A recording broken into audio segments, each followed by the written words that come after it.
Digital participation curator at QUAD, John Moore here. I'm really blessed to be speaking with Jason Wilsher-Mills on his work, and a fantastic opportunity for young people at QUAD and throughout the East Midlands. So, Jason, do you want to just kind of give an overview of what you do as a digital artist? Yeah, well, I'm an artist who has a disability, so that's really important to say because it informs everything that I do, and it informs really why I became a digital artist. Because my eyes, I'm got very poor eyesight. I wear glasses because I have a disability. I'm a digital artist. It's a very pragmatic solution to a problem that I had.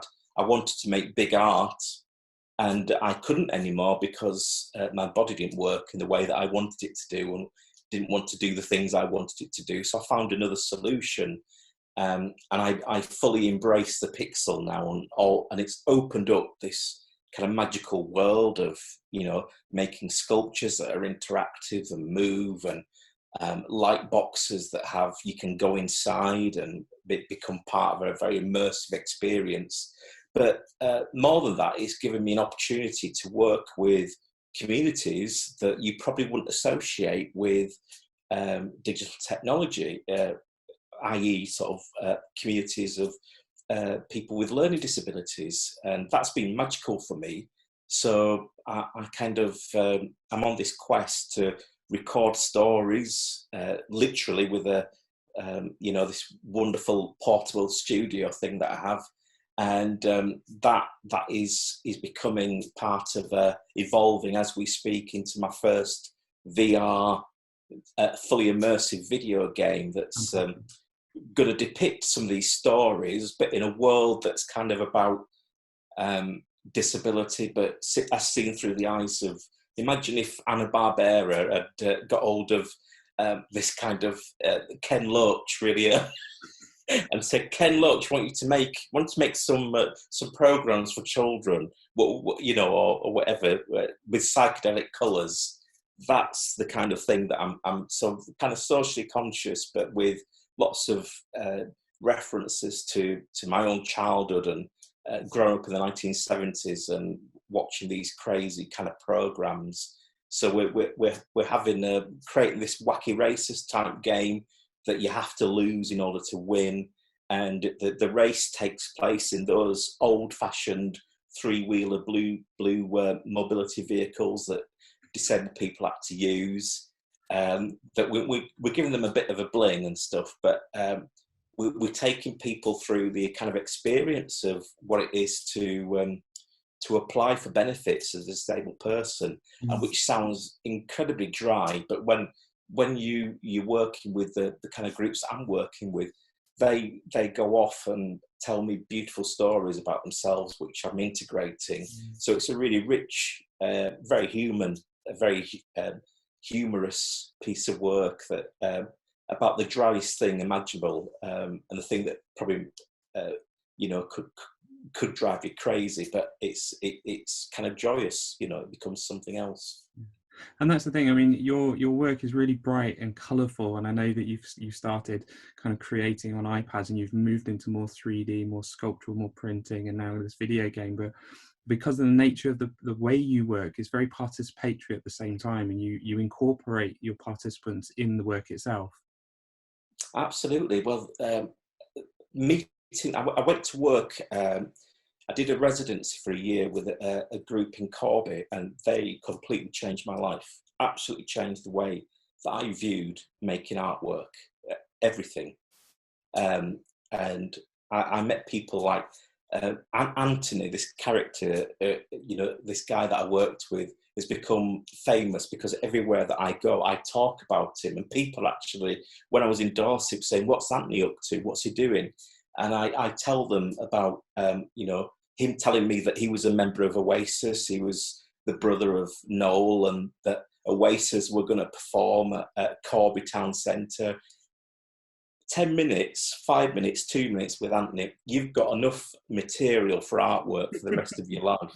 I made this joke, Leonardo da Vinci had the Mona Lisa, and I think he really missed out, because if he'd have met Anthony, crikey, he only had, I think, Leonardo da Vinci's got, I think 13 paintings that survived. If he'd had 5 minutes with Anthony, he'd have 530. He's a really interesting guy that sees connections with things, and you know, he's just a wonderful, life-affirming person. And when I met the group that Anthony's a member of through Made in Corby, it kind of, I was making self-reflective work. It was all about, you know, all about that sort of angst, and you know, there was humour in it because there always is, but it was very much about my own experience, and meeting a group of people that had a lot to say, and I realised that they hadn't had a chance to say it before, and it was just a wonderful experience, and I keep going back to them. And that's one of the most important things. You can't say goodbye to a group like that, because even a year after, 2 years after, on Monday, they'll say, "Where's Jason?" Jason comes in on Monday. And I made a promise to them, and it was a very dangerous promise in some ways, because you've got to, if you make a promise, you know, you've got to sort of see it through. And I said, well, this is not goodbye, we'll do other things. And we've gone on to, and the Arts Council, bless them, bless the Arts Council, have supported me when I come up with ideas that I want to make a piece of work that is this, and then the next bit is bigger, and then we're going to make video games. It's all manner of things, and it's about the idea is that we go national and take an international, then take these sculptures that tell these stories, we take them to other places, and that we build work with communities in. We've already had interest in Australia, for instance, organisations over there. And the idea of putting these kind of disparate communities is kind of beautiful, really. So it's something that I really would love to do. And I'm doing, regardless of, you know, whatever goes on, it carries on. It's about that commitment to these wonderful groups. Fantastic. I mean, you've got a really lovely opportunity for I think over 300 young people in the East Midlands through Arts Award. Do you want to just kind of talk about that? Yeah, well, another group of wonderful people, the Mighty Creatives, which are the Arts Council Bridge organisation. So, Jason, we hear about you doing this project. I was in a hotel in London, in North London at the time, doing a project with disabled children. We hear you're doing this project called the Argonauts. Would you be able to do something with us? Would you? Absolutely, because I've done work with them previously.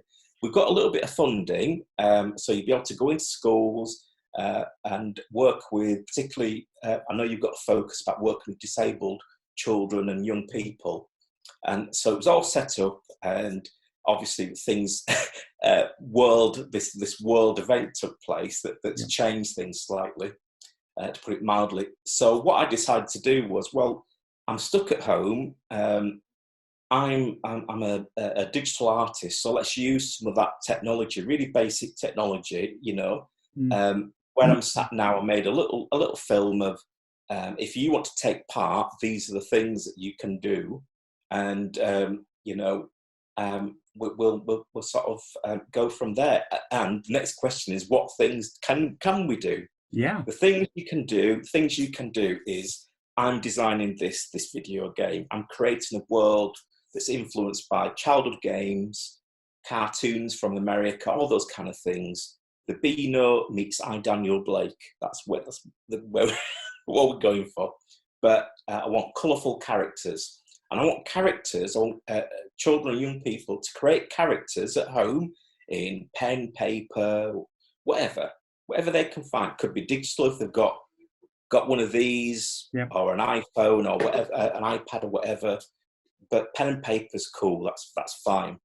And just start sketching some ideas about designing a character that has a disability, but that disability is something that doesn't stop them.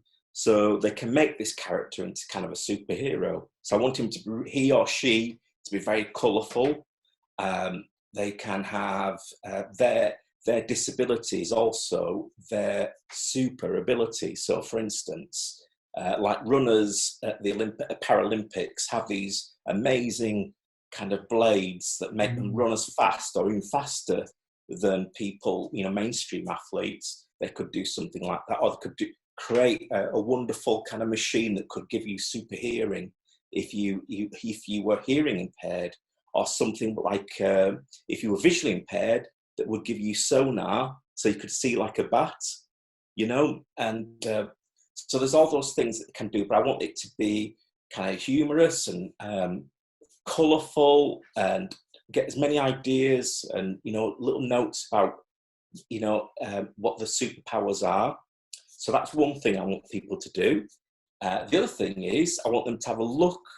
They can look at my website, jwmartist.co.uk. Have a look on there and have a look at what I do. And you can look at other artists as well. There's many other artists knocking about, you know, all working from home. And just do a little bit of research. Just do a little bit of research about what they think my artwork or other artists' work is about. It'd be really cool if you could link it. It could be a comic book artist. It could be someone who does animation at Pixar or whatever. And about what you would like about their work, and any other kind of ideas that you've got about the work. And then you send that on an email along with your artwork that you've done. And then we go from there about processing the, I do a little logbook for you, and then we process that towards the Arts Award. It's free. It's absolutely free. And you get this wonderful embossed certificate from Trinity College London that looks, it's not one of these things I go around the back and you know, print off with a smiley face. It's absolutely free and looks really cool. And it will be, it's a fantastic idea. It's a Discover Arts Award. It's part of a programme with the Mighty Creatives called Splash, which is about working with disabled artists in the area, in the East Midlands. And so it's free, it's fun, it's something to do whilst you're at home.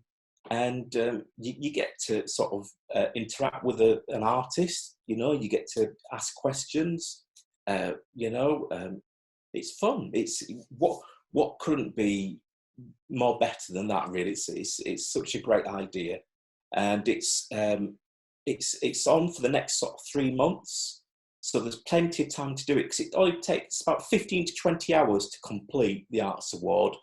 But it's about doing some work, doing some research, and asking a couple of questions, and filling in a logbook, and we're done. Fantastic. So, And we'll provide a link to the information about Arts Award with this video as well, for anyone that's interested in see what's involved.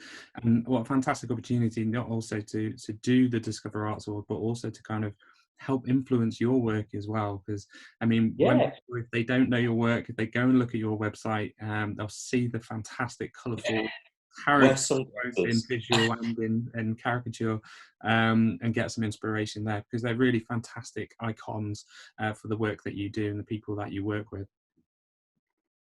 And there will be used in the game in some way, and the game's going to be housed at a national museum. Going to be housed at Shire Hall Courthouse Museum, which is the place where the Tolpuddle martyrs were sentenced to go to Australia in the 19th century. So it's a beautiful museum run by really amazing people down in Dorset. But there's going to be an online presence, and it's a game that's going to grow as well. It's going to have things that are going to be added to it over the years. And the cast of characters is obviously going to grow as well, because I keep adding to them, and they keep. But we're looking at creating perhaps some kind of gallery within the game, and maybe some of the characters that I have will take on some of the abilities and stuff that the kids create for me. So that's the idea. So they're part of something that is really cutting edge, you know, and they'll be able to download free at some point in the future, so they can actually play this game online or via an app. So it's not just like doing this just to have a bit. Well, we are going to have fun, but it actually is for a purpose as well. So that's really good. Great. What a fantastic opportunity. Well, thank you very much, Jason, for your time today. We'll get this shared amongst our audience at QUAD, and hopefully you hit that 300, if more, if possible. So yeah, thank you very much, Jason.